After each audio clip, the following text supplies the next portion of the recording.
Hello, everyone, and welcome to episode 35 of the Backyard Banter Podcast. My name is Matt Harmon. I am the host of the show, as you probably know by now, unless you're a first-time listener. And speaking of first time, we have a really unique show for you today, something that we haven't done so far yet. We've had a couple of interesting guests. We had Chris Heil to kind of recently on episode 33 to tell you about kind of the end of his time in the industry. We had Field Yates on the show before that to show you what it's really like to be a big, handsome, big timer. And now, episode 35, we have Ben Cummins, who's a contributor for RotoViz, 2QBs, and is also writing for our friends, the Fantasy Footballers' new website. And Ben represents somebody that is literally at kind of like ground zero of this whole thing, which I think is an important perspective that we haven't had yet. We've had Graham Barfield talk about starting unique content. We've had Adam Pfeiffer talking about kind of being that in progress, sort of still trying to get after it. But Ben is literally kind of at the start point of the journey of trying to make a place in the fantasy community. And I think it's a really important perspective. And I've rambled on long enough here. But Ben, how are you doing? I'm doing great, man. It's pretty funny that your last episode with Chris Heil, one of the things that you guys talked about was, do I really belong here? Because that's kind of how I feel right now with being on the podcast with all these beasts in the industry. But I could not be more excited. I'm appreciative for the opportunity. I thank you. I thank Sal because I know he had something to do with it. And I acknowledge the rare set of circumstances that it took to get me on this podcast. But let's do it. I'm ready to talk about football and, more importantly, life. Absolutely. I'm really excited to have you here. I know that you and I have gone back and forth a few times, but we'll get to all that. But let's start at your starting point with football. How did you come to kind of fall in love with the game of football? How did you come to get that bug or get involved in fantasy sports? Take us through the very beginning of your story. Yeah, so the Broncos won the Super Bowl when I was 7 years old. My dad went and watched the game with some buddies, and my mom explained to me the Broncos are playing the Packers. The Packers are favored to win. She doesn't know all that much, but she knew Elway and Favre because they're the household names, right? So she kind of laid that all out for me and kind of asked who I wanted to win. This is my very first NFL memory, football memory ever. And I have kind of always rooted for the underdog my whole life, and that day was no different. So I said I wanted the Broncos to win, and they did. And then they won it again the next year. They started that second season 13-0. And then I think they lost 2 games in a row, won the regular season finale, and won the Super Bowl. But those 2 years right there just solidified it for me. I've been a Broncos fan my whole life. I remember that second year, me just being 8 years old, cutting out the box scores in the newspaper and hanging them on a bulletin board in my room. And then as they got better, going 8-0, 9-0, 10-0, it started to become national news. So there was headlines even in Illinois. So I would cut out the pictures of Elway, post them on my bulletin board. I immediately gravitated to John Elway. He's my favorite athlete of all time. So it was really cool to see him basically be the guy that put the Super Bowl 50 winning team together. That's a pretty unique fan experience right there. And Twitter tells me that it's John Elway's birthday the day of this recording, which is pretty crazy. And if my detective skills are right, I think you're going to post this on July 1st, 7-1. Elway being number 7 and being my favorite. So it's all crazy like that. But that's how it started. That was my love for the NFL, and it's just never gone away. And then with fantasy football, I think I was in 7th or 8th grade. I have no idea. Couldn't even tell you how I got in this fantasy football league. It was mostly guys a year older than me. So I don't know if somebody dropped out at the last minute and they needed me or whatnot, but I don't even remember a draft. My team was auto-drafted. And it was horrible. The only good player on the team was Marvin Harrison. And for all I know, I probably finished dead last in my first year playing fantasy football. But it didn't matter. I was hooked from day one. This is before Red Zone, obviously. I would sit in front of my family's home computer and pull up the box scores on NFL.com. And obviously you can still do that. But I think it's maybe changed a little bit.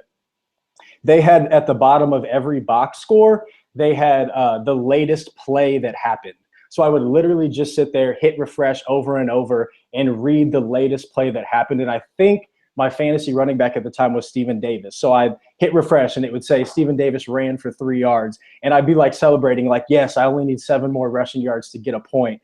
And so it didn't matter that the team was terrible. I was immediately hooked. And you had Leviton on last week, I think it was, and he talked about not necessarily loving football, but loving the predicting sports aspect of it. I think for me, it's a combination of the two because I've always loved predicting sports. Like, I don't even like to gamble, like go into a casino really all that much at all, because my thinking is, why am I wasting money here when I can bet on sports? So I love it that much. And like, I remember growing up, my parents would help me fill out March Madness brackets. So maybe they're a little bit to blame for this obsession. I don't know, but I've filled out a March Madness bracket every year since. I don't even really understand when I'm talking to people in March, like asking them, okay, so who's in your Final Four? Did you pick this upset? And if somebody says like, yeah, I don't fill out a bracket, or I didn't fill one out this year, I'm just like, don't understand that at all, because I love basketball. I love to watch it. And so it just makes the rooting interest so much more fun. And then I love to try to predict who's going to win every NFL game. It's a little bit more than fantasy. So I've just always been obsessed with that. And then I feel like if, God forbid, like predicting sports wasn't an option, I feel like I would still, like, obviously not as much, but I feel like I would still love the NFL because I would still be a Broncos fan. And I feel like I can find an angle for every single game. And so, like, I don't know why this is the example I thought of for this, but you know how on Thursday nights, if the game is, a pretty shitty matchup, like you'll see people that even get paid to write about fantasy football, say like, oh, I can go to a movie tonight, or I can be with my family tonight because I don't want to watch this game. Like, I don't even really necessarily understand that thought process, because it does not matter the game. I will find a way. And so for some reason, I thought of the Thursday night game, I think it was a couple of years ago, of the Bills-Browns. And like, oh God, it was not a good game, but I still want to watch and see, is Mario Williams going to be able to beat Joe Thomas? Is Travis Benjamin going to be able to take another punt or kickback? I think he took a punt back in that game. Is E.J. Manuel going to be able to develop? Obviously, that didn't go well. I think he got hurt in that game, and Jeff Locke came in. But I have to know everything, and I want to watch every single game. So it's just that combination of loving predicting and fantasy football and football in general that has led me to realize, okay, this is how my brain works, and I really want to try to make it work in this industry. So, yeah, there's the long answer right there. No, that's it. I relate a lot to that. Like, it's just something about it when it just fires off in your brain, whether it's like for me, it's like the human interest part of it, but also just the way, like, how everything comes together on a certain play is so fascinating to me. And I'm with you, like, even the worst of games. And I know I mentioned this on Chris's episode, which was so rude because he's a Browns fan. And I forgot that I was doing it, the Browns-Ravens game. Yeah. Oh, what a train wreck that was. And I can even say this on the podcast. Like, Alex Gelhart and I, my roommate, were like, yeah, every time there's a turnover in this game, we're going to take a shot. And it was surprisingly, we only ended up taking 2 shots, but like, it was still, even so, it was a fun game to watch, like, just because it's football, man. And I'm with you when I see people like complaining about a bad game on Twitter. I'm like, oh, give me a break. Like, I think we're just conditioned to. You know what? I think also, this is a little theory. I think that like the Red Zone channel is kind of contributed to us being so like wired to like, especially at 1 o'clock when there's all the highlights, like then this game slowed down kind of at 4 o'clock, that I think we're like, we've forgotten really like how to watch one game of football. Oh, we're spoiled for sure. We're definitely spoiled. Absolutely. But yeah, and you can take the opposite angle too. And like, how bad is this guy going to be tonight? I want to see. So like the Shaw angle. So yeah, you can always find something for sure. There's nothing like watching a good train wreck. So absolutely not, for sure. Yeah. Yeah, absolutely. So Ben, was there any point, I guess, when you were kind of like realizing that this really is something that like I want to do, like I really like this. This works with my brain.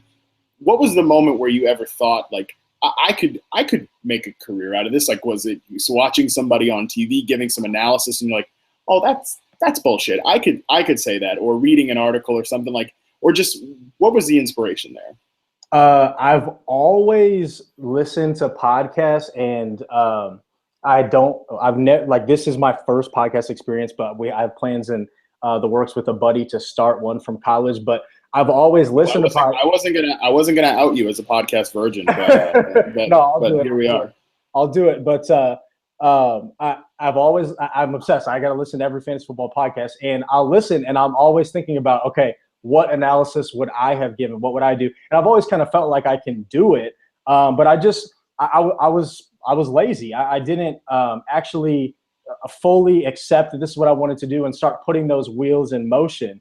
But within the last year, I would say that's happened, and it really kind of started with like last offseason, about this time last year. At that time, I really didn't even know that a lot of these podcasts and awesome websites existed. Like, I was living under a rock. I thought it was just ESPN, Yahoo, NFL.com. And obviously it's not. But I was listening to ESPN's podcast because I thought there was only like 3 podcasts at the time. And Matthew Berry talked about RotoPass. And so I really bought RotoPass to get the daily content because that's something that I love to do.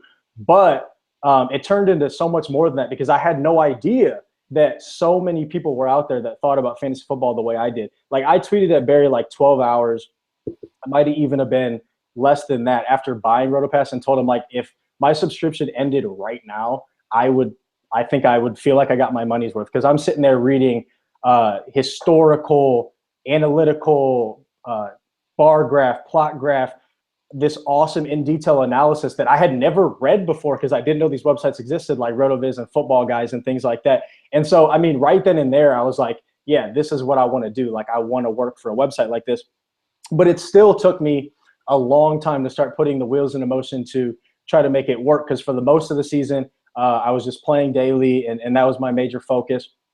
But I kind of even realized, like Leviton said, like, daily is bringing so many more viewers and so many more listeners and so much more people willing to pay money to get content to the industry. And I'm a testament to that, because that's why I got in. And I honestly don't know if I would have ever bought RotoPass if it wasn't for the daily content. But what I kind of realized was, once I got in all these websites and I found all these daily podcasts and stuff, let's just say I'm not the strongest willed person in the world. So I'm listening to these people, and they do great work, obviously, but I'm like listening to who they think should be the plays. And so I ended up like, I was playing those guys and not really playing my own players. And, that's not a good feeling when you're going down with somebody else's ship. You want to go down on your own ship.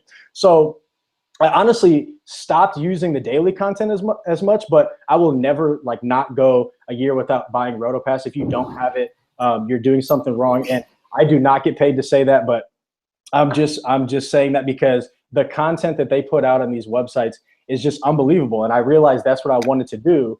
And so I'll stop there, but we can kind of talk about how you kind of came in to this whole story and as well, if you want to, but I'll stop there for now. Well, it is me. That is my favorite subject. No, but I think one point that you hit on that really is just so indicative of anybody that gets into the fantasy football industry is honestly, it's a point that Evan Silva even mentioned on his episode, was like, these are my people. Like, these people think like me, because, and I don't know if you've already experienced, you can answer this question, but I don't know if you've already experienced this, but you certainly will the longer that you're involved in the community, and especially writing and everything.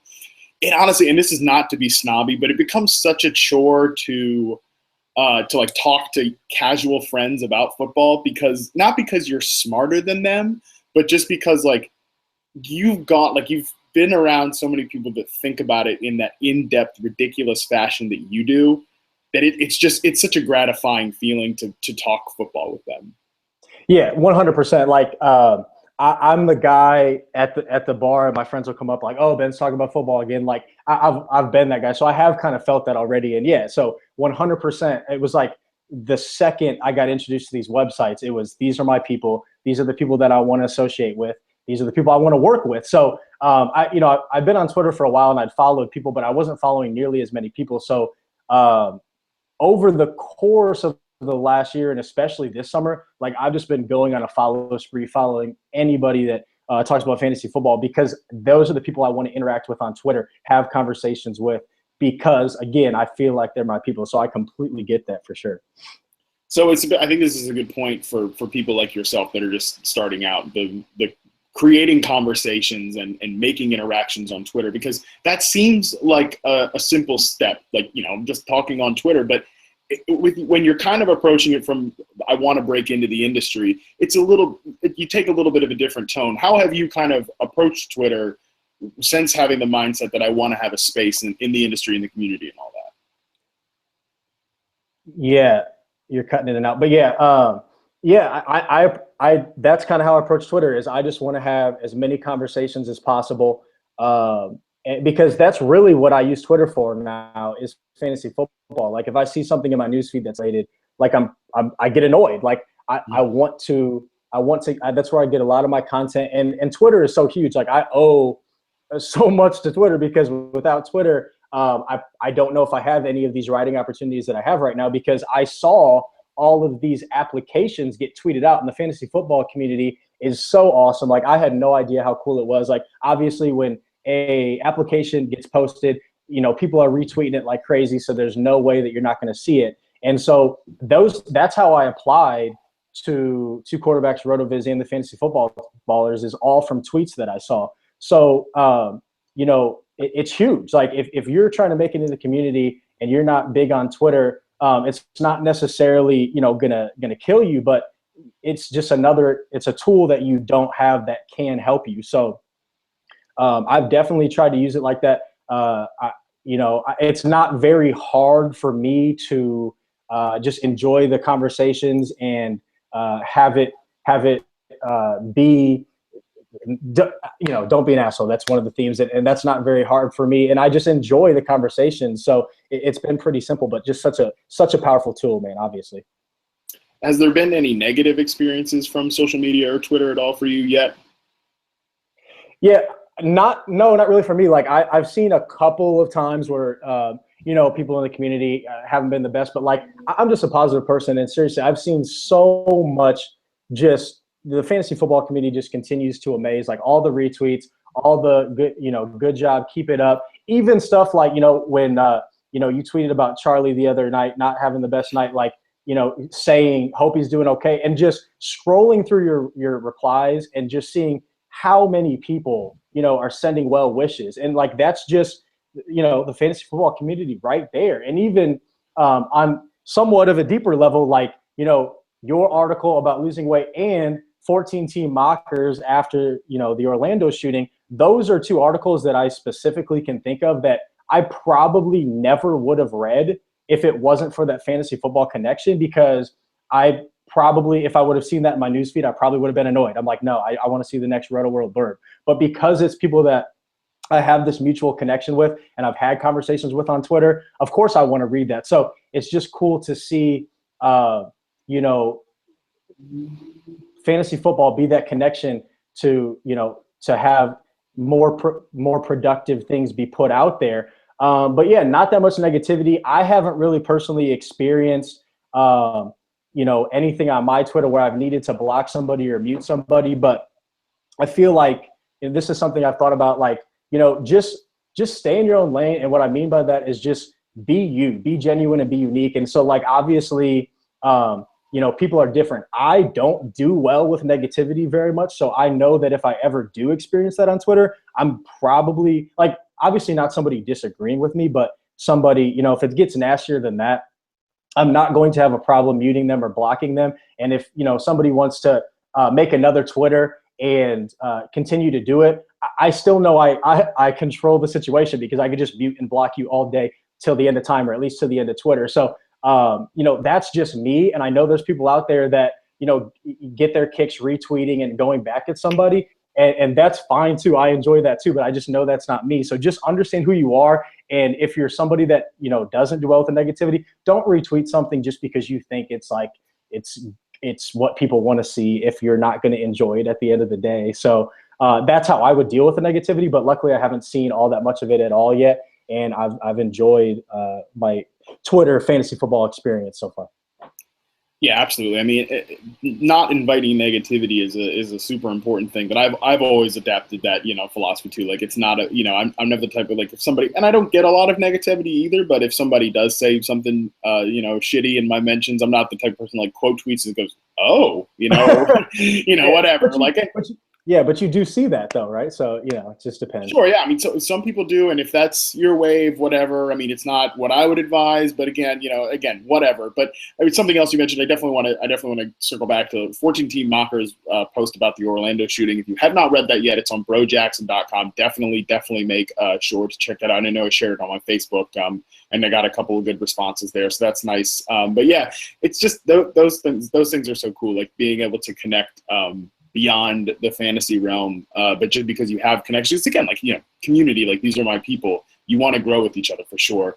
I think one thing that I want to kind of hit on with your story here is, so take us back again to kind of your beginnings in getting feelers out there, whether it's applying to different places or like starting your own, because I know you have a WordPress site. I don't know if you're still active on it or not, but I know you did start one at one point. Take us through kind of the beginning of that.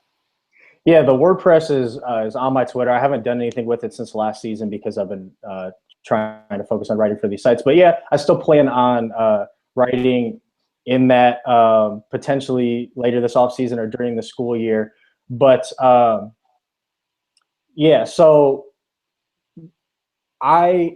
first of all, this is kind of embarrassing to admit, but the beginning of last season, I talked about these applications that I saw that have helped me get my start. Well, before I started writing, I saw one like at the beginning of last season, and I applied because this is I've always known this is what I want to do, but I had nothing to give them.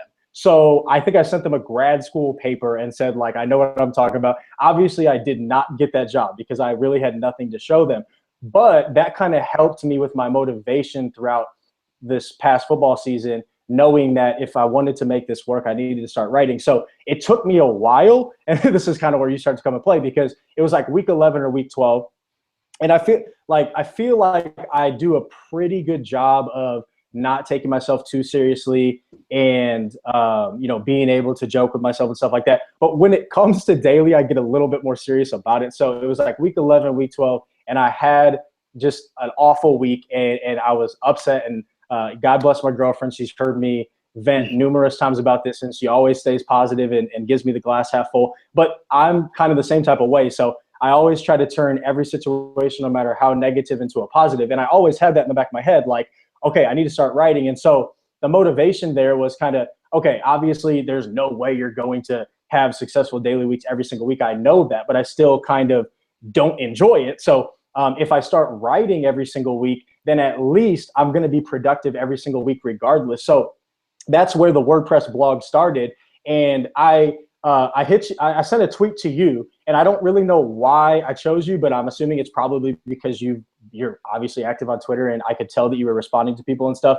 And I said, would you take a look at something? Would you take a look at something if I wrote it and, give me feedback? And you responded within like 10 minutes. And I was like shocked.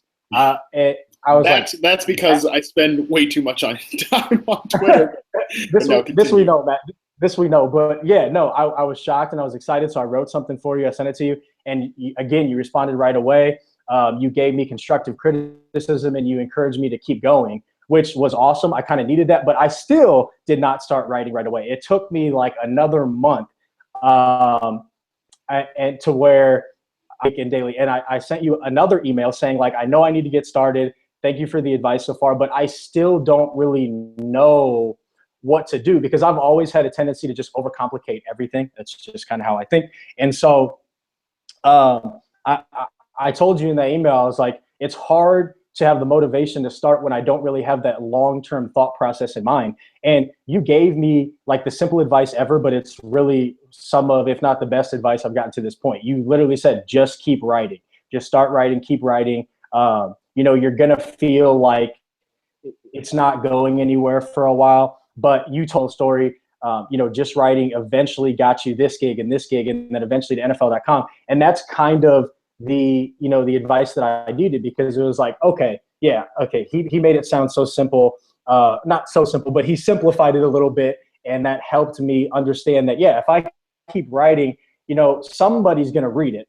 Somebody on Twitter is going to read it regardless of what it is. So that's what I started doing. And it was nothing unique at all. It was just who I thought were the daily plays for that week. And I really was doing that, one, because it was giving me something that I could use to apply in the future. But really, I was doing it because I just love to do it. And it was helping me kind of think out who my daily plays were going to be. I wasn't making my teams until after I wrote the article.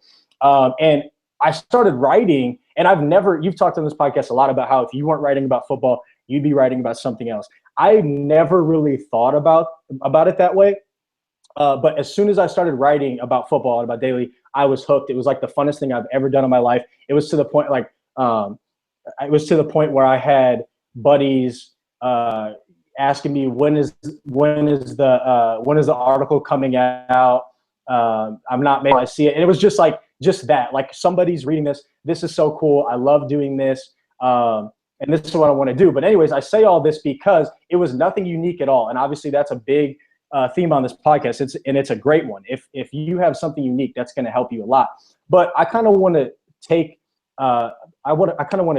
tweak that a little bit if I can, and just say, be unique in terms of yourself. Just embrace, the uniqueness of yourself and be genuine. And if you do, that's going to come out and bleed out in your writing.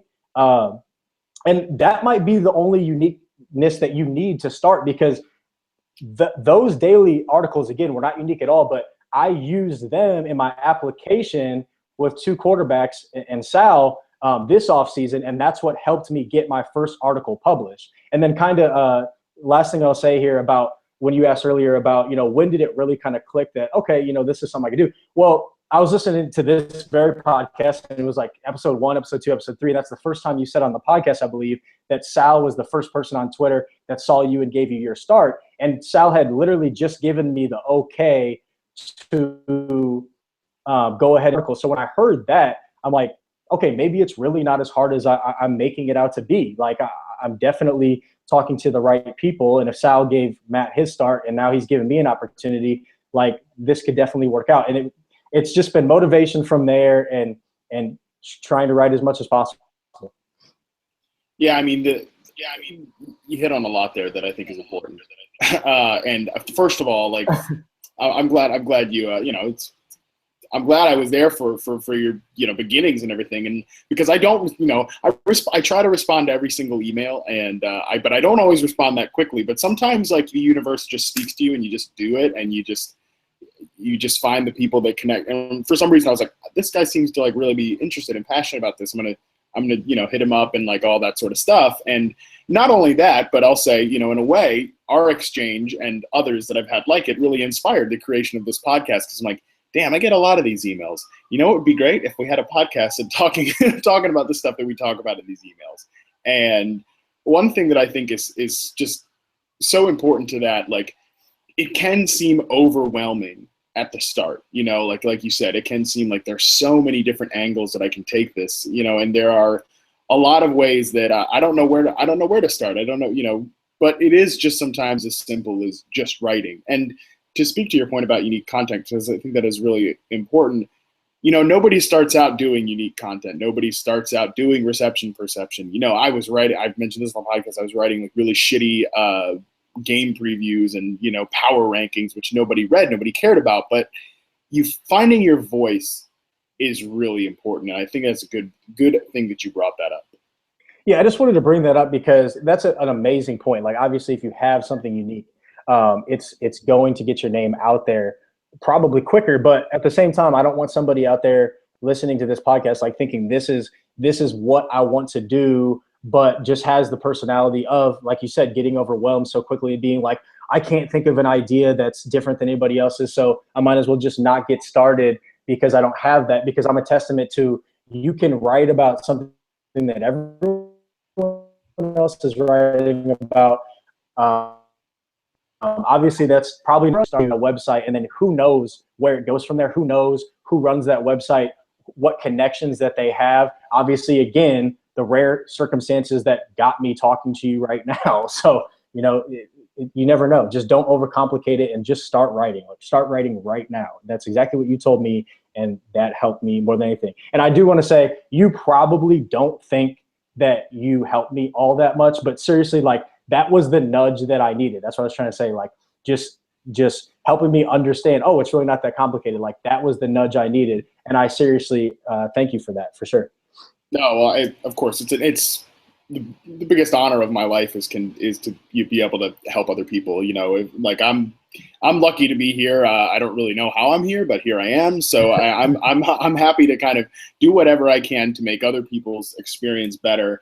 And it all comes, and I can't say enough about Sal, and we're talking about him right now. Like that was exactly how he was for me. It was like, you're good. Just keep doing this. And, when I got the job, I said it in his episode, when I got the job with NFL, that was his thing, was like, pay it forward. And now, I kind of, it's like branches of a tree, man. And, I come from Sal's tree, and now you're on that. And it's really an important and powerful experience in the community. So, if you are a new writer out there listening to this, I think, get in touch with these people, whether it is Sal, or whether it is me or Ben or the fantasy football or any of these people. Like, this space is a very open one, and one that's willing to help each other out, and finding those allies is important. And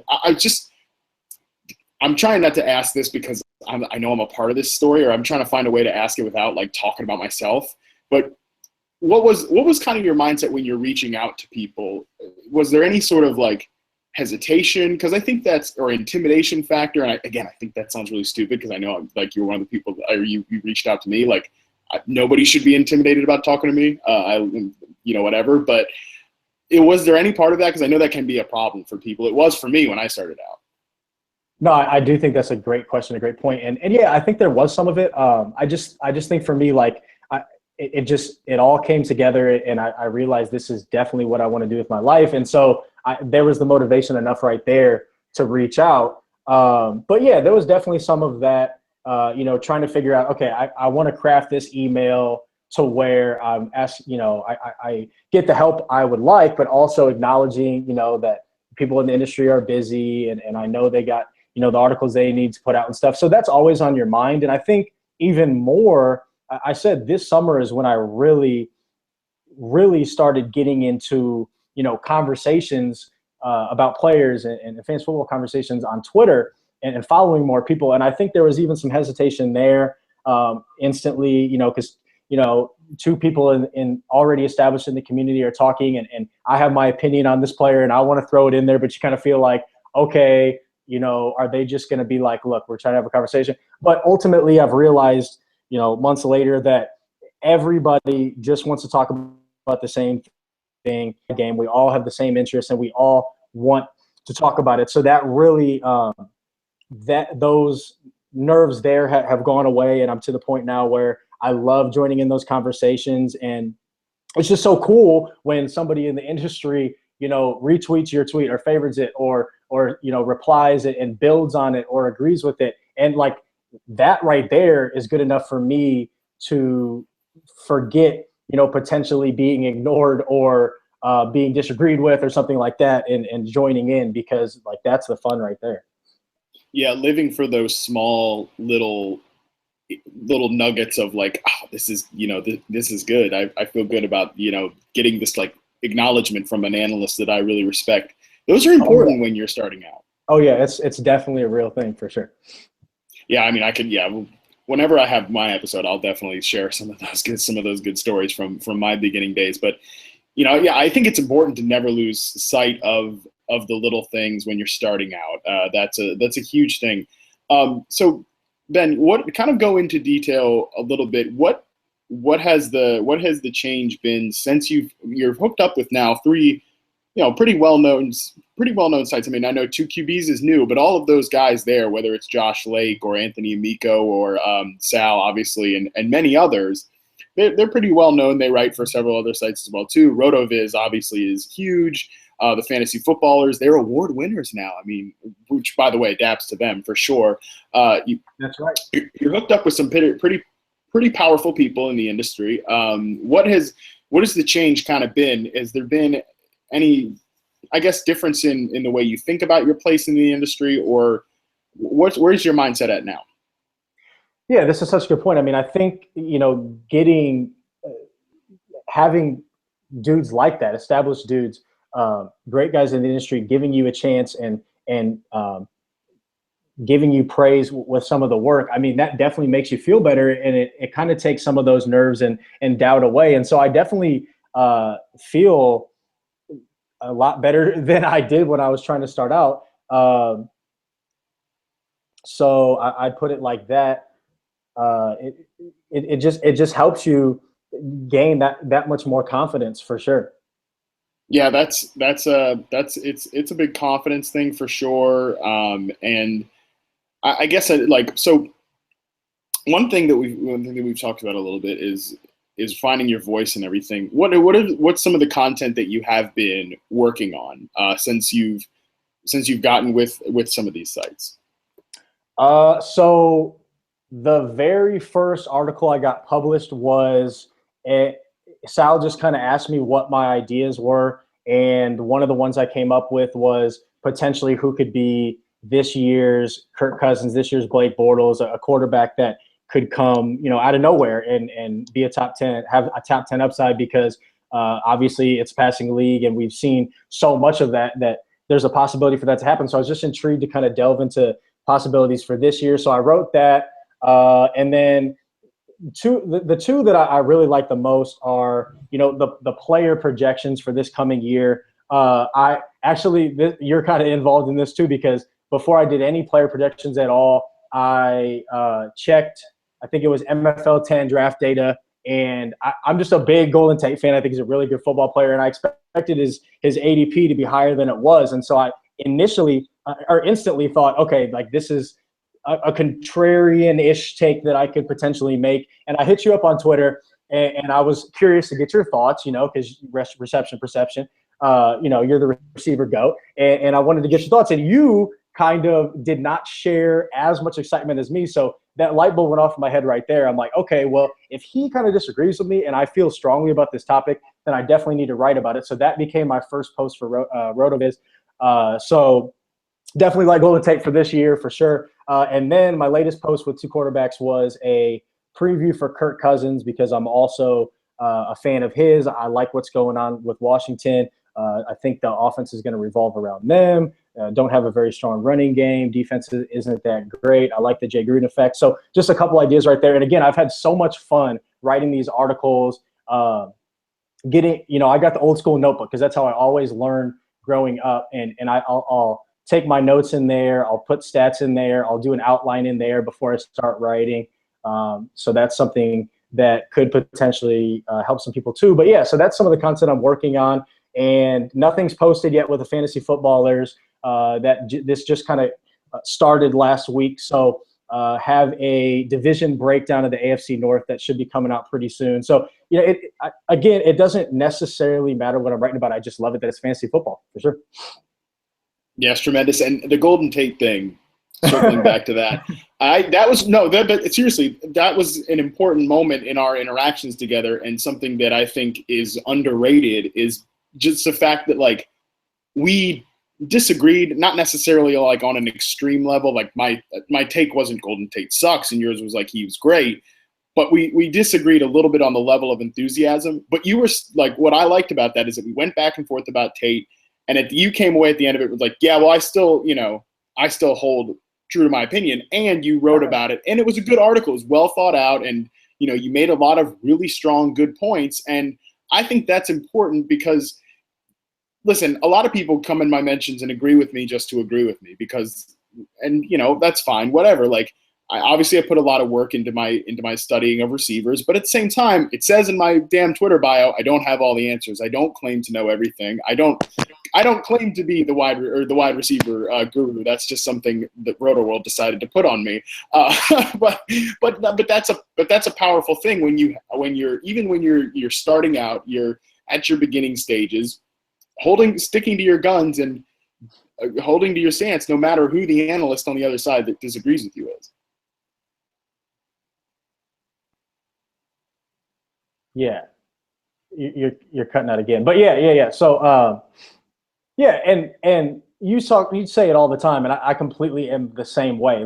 We had a couple tweets back and forth about Tate. I realized that you didn't share the same enthusiasm, and that was it. I ended the conversation, as did you. I think you were working on a piece at the time, because I understand that, you're busy. I need to start writing my article. So there's no really real reason to say, oh, well, I disagree with you and stuff like that to that level, because it's just a waste of time. And Twitter, 140 characters, I love Twitter to death, but you can't really express any argument the right way in 140 characters. So, I definitely think that interaction was used the right way. So I'm kind of glad that you brought that up for sure. Yeah. Yeah, definitely. It's an important point, because it's something that a lot of people don't, they feel like they have to agree with me or other analysts just to agree. And, like, people can tell when you're agreeing just to agree. Just a little heads up there for others out there. I think. By the way, just curious, I don't know if you know, have we seen where Tyler Lockett's ADP has gone yet? I haven't been able to look, but yeah, just right. curious after you wrote. Speaking of agreeing just to agree, I know that somebody did tweet like one of those RotoViz graphs of him going up just in the past week. So it's on my timeline if you want to check it out. But I'm sure I haven't looked officially at the numbers, but I just saw that and quote tweeted it with "Welp." Listen, it is what it is. I remember. Yeah, I was just curious for sure, because obviously you do have some pull. But yeah, that is a good point. I mean,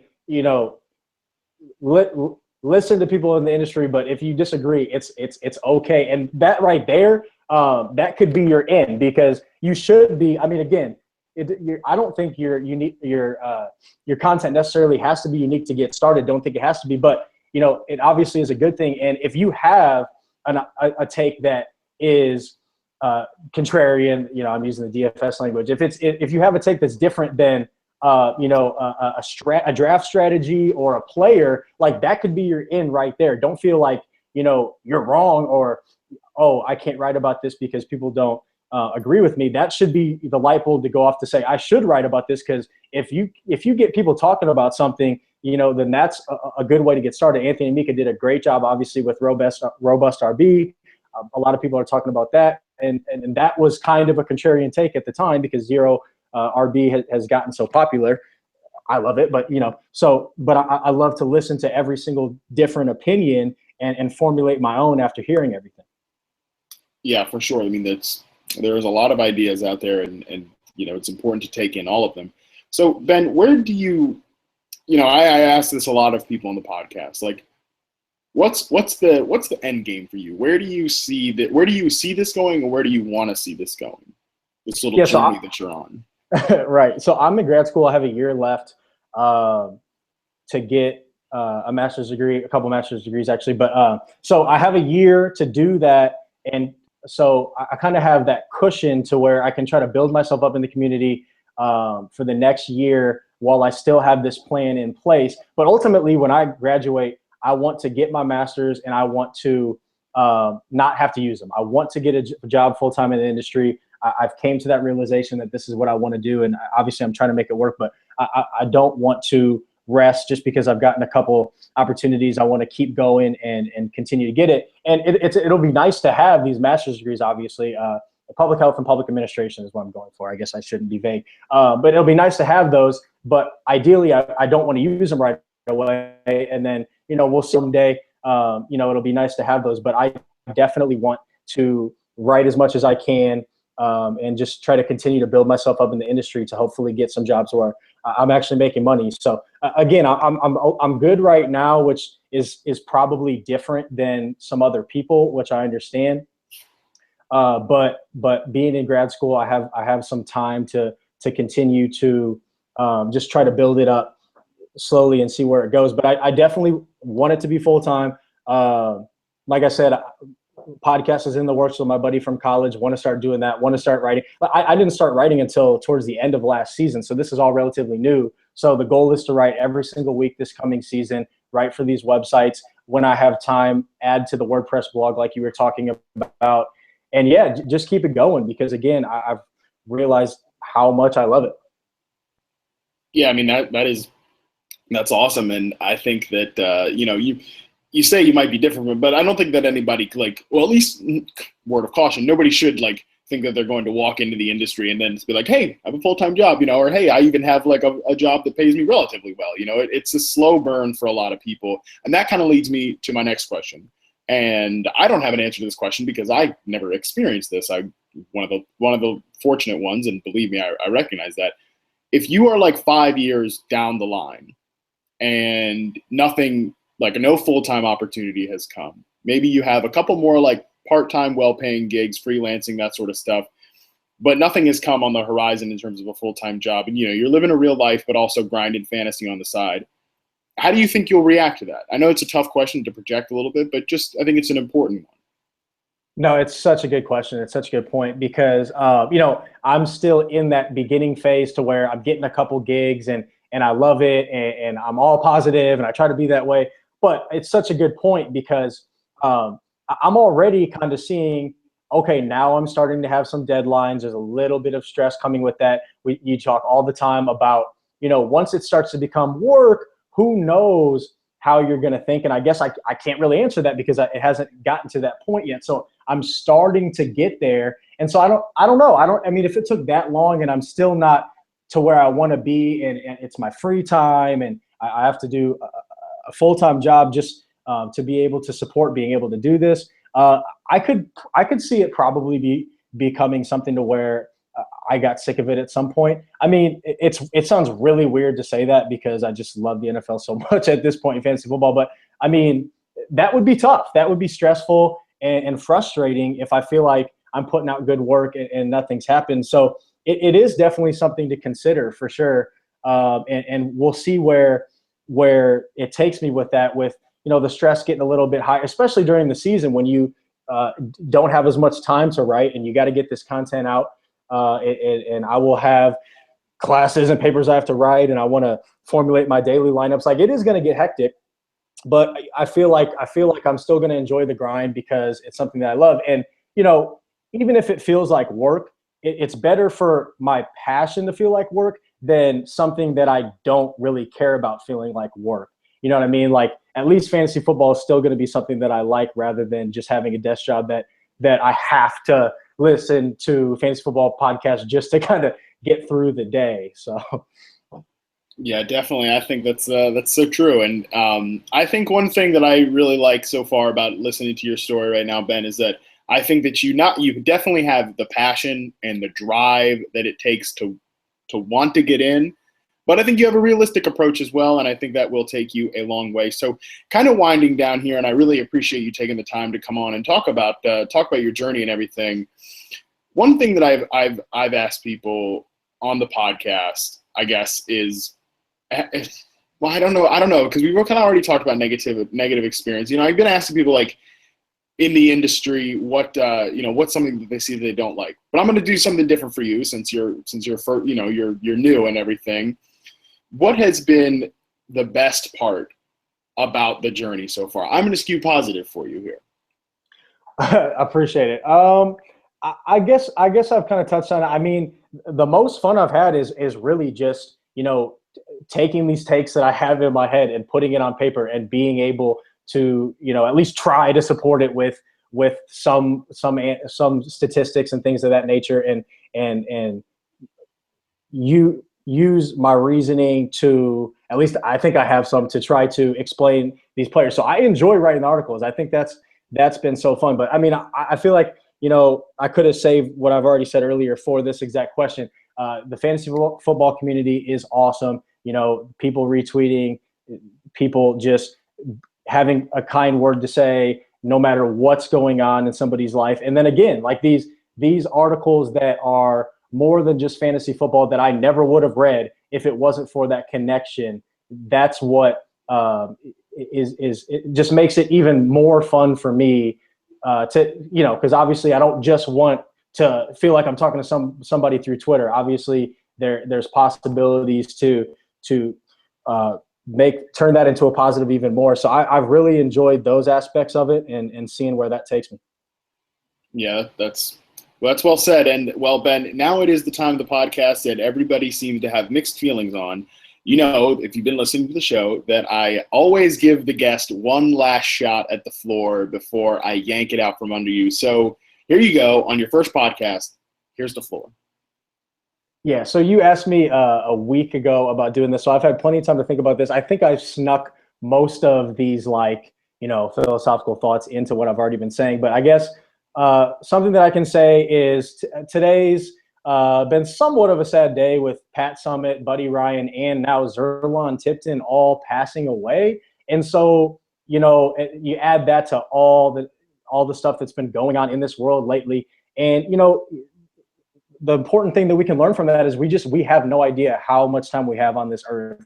And so if you have come to the conclusion that, you're listening to this and just like me, listening to every episode and thinking, this is what I want to do, deep down in your heart, this is what you love and this is what you want to do and you want to make it a job, then do it. Because, I waited longer than I should have. And, just don't do that, because we don't know how much time we have to be able to do it. And kind of piggybacking off that, I guess another thing I say all the time is just control what you can control. Even though there's so many people out there, trying to make it in the industry now, that still shouldn't be something that, if the circumstances in your life allow for it, that shouldn't be something that puts you off and causes you not to write. Because again, if you have realized that this is what you want to do, then you can't control how many people are trying to make it in the industry. But what you can control is the number of articles that you write, the number of articles that you read, the podcasts that you listen to, tape that you watch, and all that stuff, all the work that you put in. Because if you are doing that, it doesn't matter how many people are trying to make it in, because you're putting out enough content. Somebody's going to see it. Somebody's going to see it on Twitter or somewhere else. And that could potentially get you your start. And again, who knows who those people have connections to. So just start writing right now. That's the advice you told me. And I'm just going to pay it back right now. Just start writing. Don't overcomplicate it, because whatever you write, no matter how good or bad it is, it's going to be something that you can show to somebody down the road. And it can be part of that resume that helps you get to where you want to go. Well said. You crushed the floor there, and I think you've crushed your entire first podcast experience here. So everybody out there listening, please follow Ben Cummins FF. I'll have it linked in the show notes on Backyard Banter, of course. I think this was a great experience to have somebody that is literally at that ground zero, starting out, getting their foot in the community. So if you are somebody like Ben, I hope that you learned something from this episode. I hope you got something out of it. And we really want to thank and appreciate Ben coming on here and telling his story and just showing everything that goes into getting started, and also just the great interconnectivity that is the fantasy football community. So for all you listeners out there, thanks again for tuning in. If you could continue to share the show, review it on iTunes, and just all in all, keep spreading the message. We're almost to the end of season 1 here. We're winding down. Maybe about 10 episodes left. I know it's sad, but here we are. The season is right around the corner. But anyways, so I've rambled on enough. We've talked enough here today.